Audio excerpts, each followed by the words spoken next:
So the second abstract I'm presenting is a prospective screening trial looking into quantifying the impact of regional lymph node irradiation on lymphedema risk in breast cancer patients treated with sentinel lymph node biopsy or axillary lymph node. The study was done by George Noam and with Alphonse Tagian as the principal investigator. I'm not able to move the slides. Next slide. Sorry, I'm not able to move the slides. Yeah. Next slide.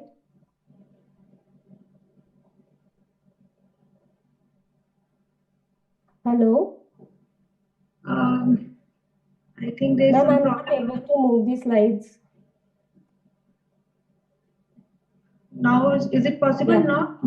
Yes, ma'am. Regional lymph node radiation has been identified as a risk factor for breast cancer related lymphedema. The goal of this study is to prospectively evaluate the impact of regional lymph node irradiation among the different treatment groups for breast cancer patients based on the type of axillary surgery. Next slide.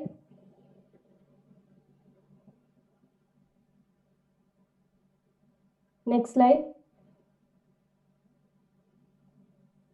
So they use spirometry for quantification of the limb volume change. It utilizes the array of moving photoelectric infrared sensors. A standardized measurement protocol was used in which arm was positioned at 90 degrees. Bilateral arm measurements were taken, 3 measurements on each arm.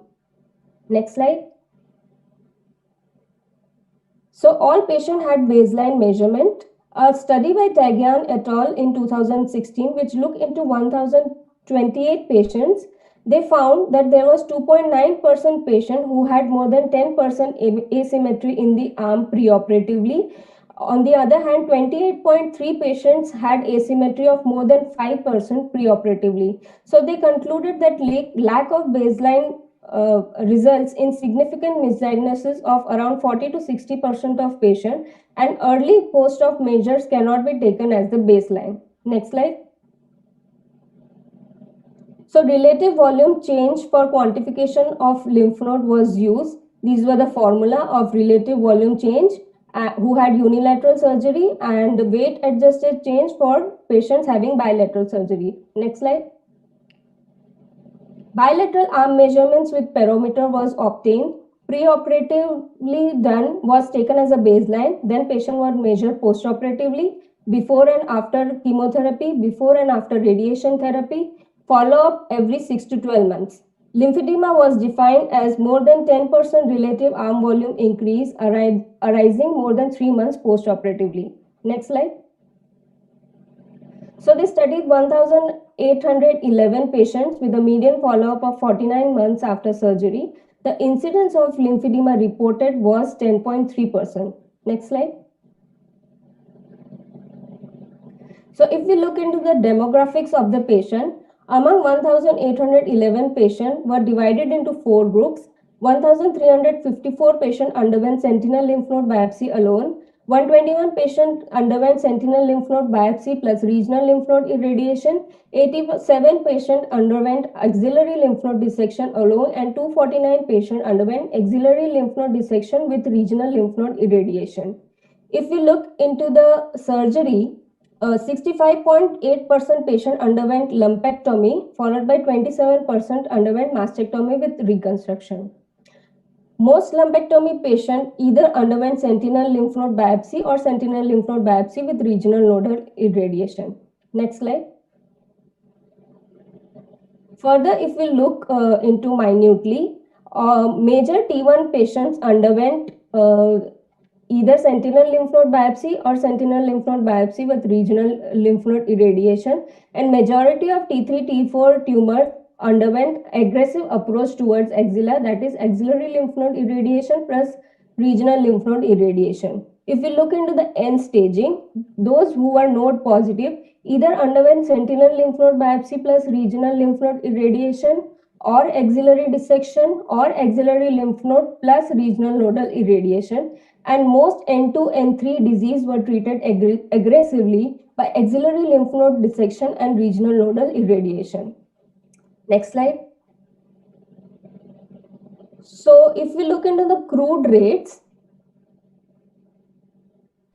10.3% patient had breast carcinoma related lymphedema. Lymphedema rates were highest in axillary dissection plus regional lymph node irradiation group, that was around 32.5, compared to axillary lymph node dissection, which was around 25.3.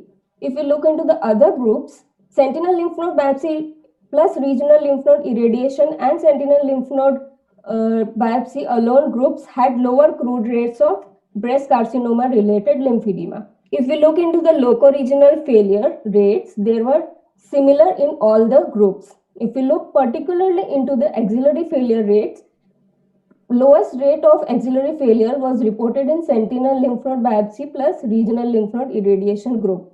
Next slide. So this is the graph showing the 5-year cumulative incidence of lymphedema. So maximum rate of lymphedema was seen in axillary lymph node plus regional lymph node irradiation group, followed by axillary lymph node group, and sentinel lymph node biopsy. Those patients who were addressed by sentinel lymph node biopsy, they have lower rates of lymphedema. Next slide. So if we compare these groups, when sentinel lymph node biopsy plus regional nodal irradiation was compared with sentinel lymph node biopsy alone, there was no significant difference in the lymphedema rates. Whereas when axillary lymph node dissection with regional lymph node irradiation was compared with axillary lymph node alone, then again there was no significant difference in the lymphedema rates. Next slide. But when we compare axillary lymph node alone with the sentinel lymph node biopsy plus regional lymph node irradiation, as was done in the AMAROS trial, the hazard ratio was 1.9 and there was a significant difference in the lymphedema rates. Again, the axillary lymph node dissection plus regional lymph node irradiation was compared with sentinel lymph node biopsy plus regional lymph node irradiation, and there was significant difference in the lymphedema rate with hazard ratio of 2.9. Next slide. If you look into the local regional failure, they were very low across all the groups. Next slide. So the conclusion is the risk of lymphedema depends mainly on the extent of axillary surgery and not the radiation.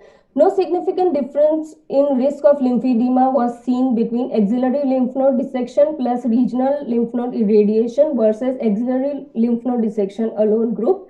There was no significant difference in risk of lymphedema between the sentinel lymph node biopsy plus regional lymph node irradiation versus the sentinel lymph node biopsy group, as I have discussed earlier. Next slide. There was no significant difference in the axillary failure among all the groups. In the patient who are N1, that is sentinel lymph node biopsy with 1 to 2 nodes positive, regional lymph node irradiation can be safely substitute the axillary lymph node dissection alone group with similar tumor control and lower rates of lymphedema. Next slide. Thank you.